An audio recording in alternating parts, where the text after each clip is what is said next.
உங்கள் மொத்த எஃபர்ட்டையும் போட்டு க்ரியேட் பண்ண ஒரு video or any other form of creative ஒர்க்கை ஜஸ்ட் இன்டர்நெட்டில் அப்லோட் பண்ணுறதோட வேலை முடிஞ்சதுன்னு கண்டுக்கிடாமல் விட்டிங்கன்னா do you think it's actually gonna blow up magically? That's not gonna happen until you start promoting your work.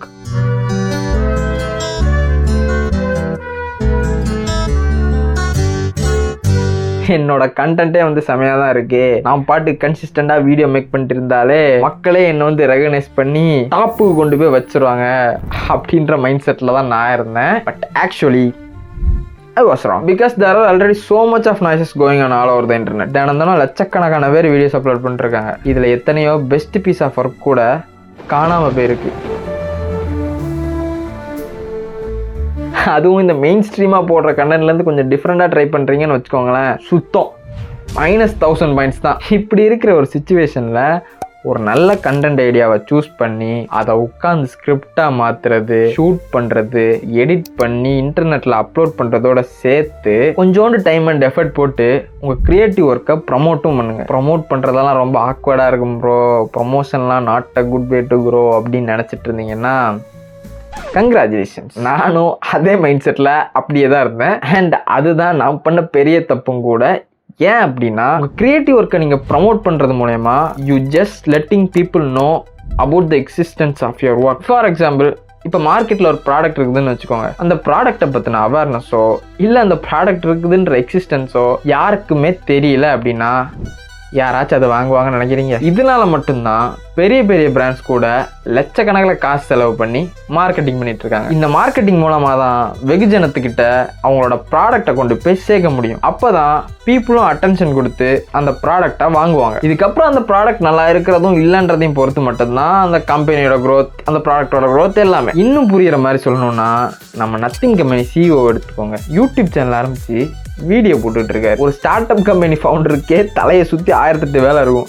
இதில் இவ்வளோ பெரிய கம்பெனியை வச்சுக்கிட்டு அவர் உட்காந்து யூடியூப் வீடியோ மேக் பண்ணிட்டுருக்காருன்னா அதுக்கான ரீசன் மார்க்கெட்டிங். பீப்புள் அந்த சேனலில் போடுற வீடியோஸை பார்க்கறது மூலமாக நத்திங் ப்ராடக்டோட ஃபீச்சர்ஸை பற்றி தெரிஞ்சுக்க முடியும், அந்த ப்ராடக்ட்ஸில் இருக்க குட்ஸ் அண்ட் பேட்ஸை பற்றி தெரிஞ்சுக்க முடியும். அண்ட் முக்கியமாக நத்திங் கம்பெனிக்கும் அவங்க வியூவர்ஸ்க்கும் ஒரு நல்ல கனெக்ட் உருவாகும். இது மூலமாக அவங்க கம்பெனி ப்ராடக்ட்ஸை அந்த வியூவர்ஸ் வாங்கி ட்ரை பண்ணுறதுக்கான பாசிபிலிட்டிஸும் ரொம்பவே ஜாஸ்தி. அண்ட் மூவி ப்ரொமோஷன்ஸும் இதே கதை தான். அவங்க படம், அதாவது அவங்க க்ரியேட் பண்ண ஒரு ப்ராடக்ட், அதோட ரிலீஸ் டேட்டை மக்களுக்கு தெரிய வைக்கிறதுக்காக சேனலாக போய் இன்டர்வியூ கொடுக்குறதுன்னு சொல்லிட்டு நிறைய மார்க்கெட்டிங் ஸ்ட்ராட்டஜிஸ் ஃபாலோ பண்ணுவாங்க. இதே மாதிரி தான் உங்கள் க்ரியேட்டிவ் இருக்கும்.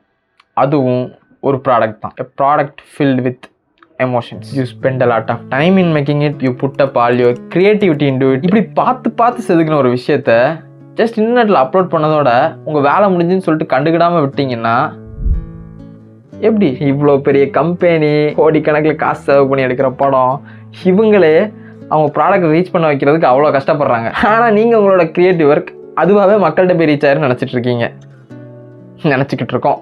என்னையும் சேர்த்துக்கிறேன், பிகாஸ் நானும் அதே மைண்ட் செட்டில் தான் இருந்தேன். பட் இதில் பிரச்சனை என்னென்னா, யூடியூப்ன்றது ஒரு கடல் மாதிரி. அத்தனை சேனல்ஸ், அத்தனை வீடியோஸ் டெய்லி அப்லோட் ஆகிட்டு இருக்குது. இதில் நீங்கள் போய் புதுசாக ஒரு வீடியோ அப்லோட் பண்ணுறீங்கன்னா it's just another drop in the sea. So உங்களால் முடிஞ்ச அளவுக்கு உங்கள் கண்டென்ட்டை ப்ரொமோட் பண்ணி கொண்டு வரது மூலமா இன்னும் எக்ஸ்ட்ரா ஒரு சில பேருக்கு உங்கள் கண்டென்ட் போய் ரீச் ஆகிறதுக்கு வாய்ப்பு இருக்குது. ஓகே, இப்படி ஒருத்தன் இருக்கான் போல், இந்த மாதிரி உட்காந்து வீடியோஸ் மேக் பண்ணிட்டுருக்கான்னு சொல்லிட்டு ஒருத்தர் 2 பேர் லெட்ஸ் கிவ் இட் ட்ரைன்னு சொல்லிட்டு உங்கள் சேனலை பார்த்தா கூட ஸ்லோவாக உங்கள் சேனலுக்கு ஒரு நல்ல க்ரோத் உருவாகும். அண்ட் வாய்க்கிலேயே இவ்வளோ டைலாக்லாம் பேசுகிறேன்ல, நானுமே வந்துட்டு என் சேனலை ப்ரமோட் பண்ணுறதுக்கு இதுவரை எந்த ஒரு ஆக்ஷனும் எடுத்ததில்லை. அது என் சேனலை எப்படி அஃபெக்ட் பண்ணிச்சு அப்படின்னா, கொஞ்ச நாள் முன்னாடி என் ஃப்ரெண்ட் ஒருத்தனை மீட் பண்ணி பேசிட்டு இருந்தேன். அப்போ என்னோட யூடியூப் சேனலை பற்றியும் ஒரு டாபிக் வந்துச்சு. அந்த ஸ்மாலஸ்ட் கேமரா வச்சு ஒரு வீடியோ மேக் பண்ணியிருந்தலடா, அது நல்லா இருந்துச்சு, அதே மாதிரி கன்வியஸாக பண்ண வேண்டியதானே, ஏன் வீடியோஸே மேக் பண்ணுறது இல்லைன்னா எனக்கு ஒன்றுமே புரியல. நான் அந்த வீடியோக்கு அப்புறமா கூட நிறைய வீடியோஸ் யூடியூப்ல அப்லோட் பண்ணிட்டு தான் இருந்தேன்.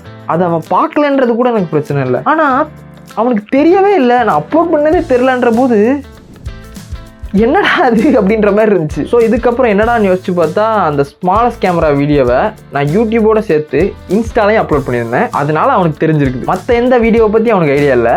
ஏன்னா நான் ஒன்ஸ் அதை யூடியூப்ல அப்லோட் பண்ண அப்புறமா ஜஸ்ட் ஒரு ஸ்டோரி மட்டும் போட்டுட்டு அப்படியே விட்டுருவேன். சரி ஓகே இதனால தான் அவனுக்கு தெரிஞ்சிருக்கான்னு சொல்லிட்டு இல்லைடா நான் யூடியூப்ல வீடியோஸ் போட்டுட்டு தான் இருக்கிறேன்னு சொன்ன அப்புறம் அவன் சேனலில் போய் செக் பண்ணி பார்த்தான். ஆனால் இதில் மேட்ரு என்னன்னா இவன் ஒருத்தனை மாதிரி எத்தனை பேர் நான் வீடியோ அப்லோட் பண்ணுறது தெரியாமல் இருந்துட்டு இருப்பாங்க. இதை ஒழுங்காக ஃபிக்ஸ் பண்ணாலே என் சேனல் டெவலப் ஆகிரும்னு தோணுச்சு. சரி ஓகே இப்போ ப்ரமோட் பண்ணலான்னு முடிவு பண்ணியாச்சு.